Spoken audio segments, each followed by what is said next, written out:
नमस्कार सभी लोगों को। मेरा नाम है आरती और मैं डिजिटल फ्रॉड को लेकर आपसे कुछ विचार साझा करना चाहती हूँ। डिजिटल फ्रॉड का नाम आजकल हर किसी को पता चल चुका है, चाहे वो पढ़ा लिखा हो या ना पढ़ा लिखा हो। एक बहुत ही गंभीर समस्या हमारे सामने आ चुकी है जिसमें हम सब फंसते जा रहे हैं। डिजिटल फ्रॉड के चलते हम लोग अपना पैसा ना तो बैंक में रखना सुरक्षित रह गया है, ना तो घर में रखना सुरक्षित रह गया है। तो हम क्या करें और कौन है इसके लिए जिम्मेदार?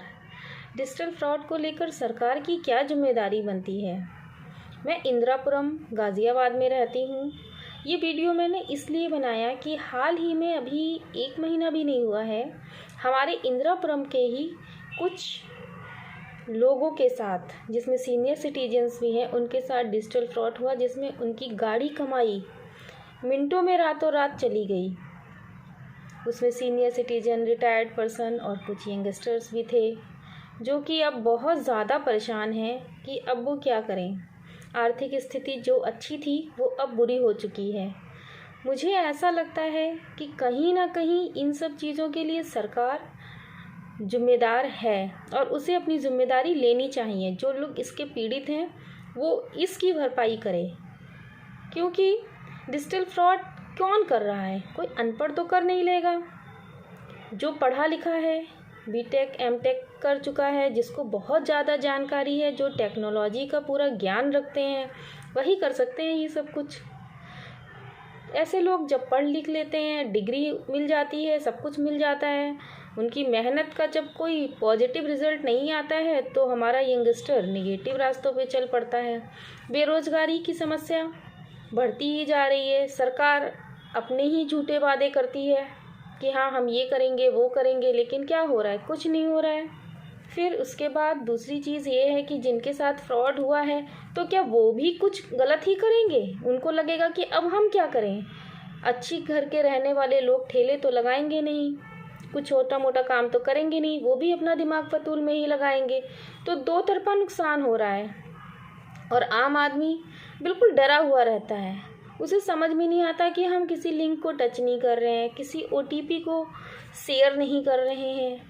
पहले तो ये था कि चलो हम कोई ओटीपी शेयर ना करें, ये ना करें, कोई जानकारी किसी को ना दें, बट अब तो ऐसा हो गया है कि हम किसी के साथ कुछ भी शेयर नहीं कर रहे हैं, उसके बाद भी हमारा पैसा किसी भी तरह से सुरक्षित नहीं रह गया है। तो आप सब अपने अपने सुझाव दे सकते हैं। अगर आपको लगता है कि हम किसी तरह से इन सब चीज़ों से बच सकते हैं तो ज़रूर दें और अपनी आवाज़ सरकार तक पहुंचाएं कि जिन लोगों के साथ भी डिजिटल फ्रॉड हुआ है, या तो वो पूरी तह तक पहुंचे, सरकार पता लगाए किसी तरह से भी कि ये कैसे हुआ, कहाँ से हुआ, और उनका पैसा वापस करें। और अगर नहीं हो पा रहा है उनसे ये, तो हर्जाना भरें।